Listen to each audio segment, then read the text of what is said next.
Малыштың баласы 1 жаста. Атасы Арлан.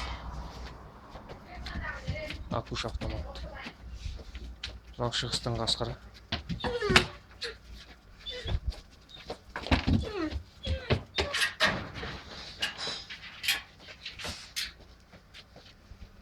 Қасқырды Мерей Қартып деген бауырымыз сыйға тартқан.